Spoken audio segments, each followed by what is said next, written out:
The Art of the Possible. The podcast as dramatic ruse for dramatic storytelling. One evening, years ago, I was performing in a small but well-known club in Hollywood. The weather was prohibitive, especially by Los Angeles standards, where a little rain stops the city. But this evening was extreme: road closures, car accidents. I called the club, thinking it would be closed, but sure enough, it wasn't. The club had booked 70 people, but I arrived to an audience of 1. My pianist asked, "What do we do?" I replied, "Well, we have an audience." We performed to 1 person that night. I didn't cut the show short, but I did slightly modify to allow that 1 audience member to feel at liberty to enjoy the performance without elevating the obvious awkwardness of an empty club, to enjoy the direct communication between myself and him. I invited him to sit right in front, drift and imagine, laugh, cry, dip into the creative temperament and space of Brecht and Weil. That performance was not only memorable, but it taught me something about my own craft and my deep respect for the precious connection between audience and performer. It's active, not passive. Having studied with one of the foremost Weil interpreters in my early 20s, I was weaned on the dramatic dialectic of Brecht and Weil, where the audience is both student and teacher, and more importantly, where we speak out against the overwhelming contradictions and thereby redefine ourselves. The world has had a number of trying years, and COVID was only the tip of a diseased iceberg. I speak primarily for America, because up until the last 4 years, America has been my homeland. As I watched the BBC nightly from my new home in Edinburgh, the America I thought I knew had become a crass and cruel stranger, where the truth was divided into versions of the truth, where the personal truth became a valued oxymoron for political extremists attempting to sport the pretense of rational thought and normality. Meanwhile, artful expression went silent in lockdown, overtaken by the angry volley of rhetoric on social media, and for as much as I'd like to perceive social media dialogue as conversation, it isn't. We don't find answers, explore problems. Instead, we judge, sometimes hit back against propaganda, lie, widen the crevasse of tribalism, and indulge in everything but conflict resolution. Arguably, artists say what is recklessly expressed on social media with tools that are far more succinct, thought-provoking, and impactful. Craft, the benefit of mentors, and the understanding of dramatic structure, of poetic metaphor and simile. Artists are empaths and teachers. This is why artists should be thought leaders, and as such, we must endeavor ways to make sure our voices are heard. But if you're not a pop singer at the top of your heap with the mighty engine of big bucks management behind you, how do you continue to bring value when theaters are dark, galleries are closed, and online interface is only as good as your social media presence? Moreover, we're a visual world. Our children are drifted away from reading thought-provoking novels for the quick language of image. They reject listening to meaningful music jammed with content. Listen to Miles or Mozart? Are you kidding? The truth is, all of us manage so much information on a daily basis that we have forgotten how to listen. Is it any wonder that we speak at cross purposes? For as much as I appreciate video and YouTube as archival devices, as a stage director, I have never seen a staged work rendered in film that captures the magic of theater, of live experience. To reach in, reach out, to break the fourth wall. But the podcast, what I prefer to call the spoken word, does. It's an intimate space where the actor speaks directly to us in the same room, our heads.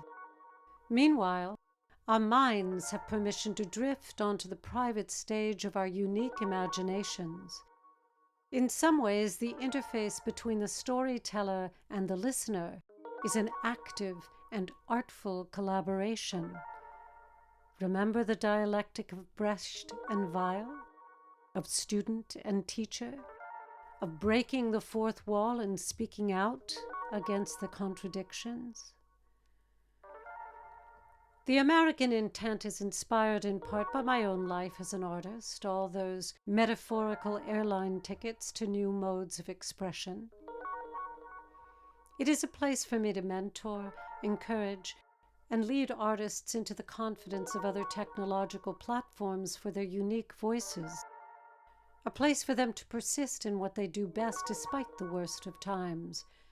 A place for artists motivated to speak on tough life subjects with eloquence. But it's not a place. It's a stage, a different stage, albeit, but a stage. Many of the artists performing in this year's podcast tent were baffled by the concept of doing their kind of theater without the visual component. For example, some are musicians who must look at slightly readjusting a live musical performance by telling stories not simply through music, but through their innate lyrical connection to what drives music. Always a story. The question is, how do you tell that story? How do you create theater out of what might seem too familiar to be theatrical? Ask any playwright. They might argue that you could write a hard-hitting theatrical scene around washing the dishes. I've spent some time reinforcing the idea that what we create for stage, even what the visual artist might create for a gallery, is forever invested in telling a story. And here's the bonus.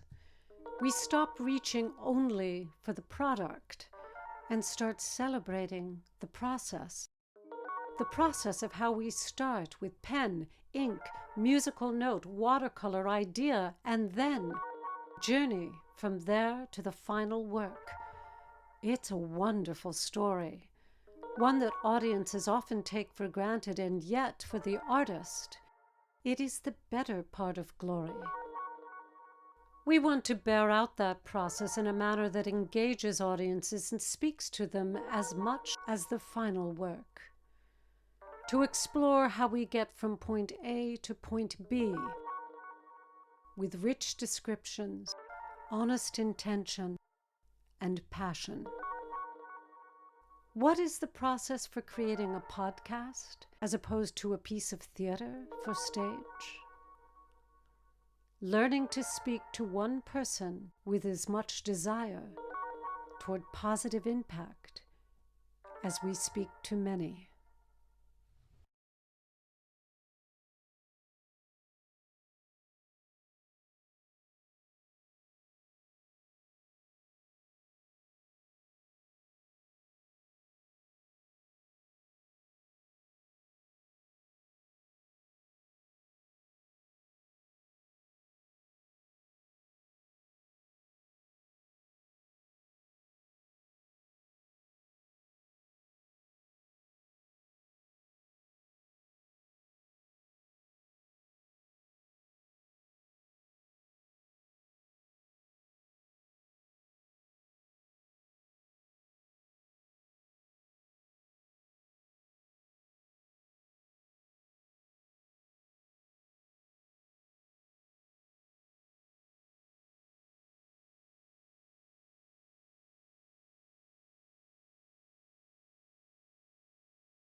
The journey continues with the episodic novel Mercury's Wake by Stephanie Vlahos, now available to read on Kindle.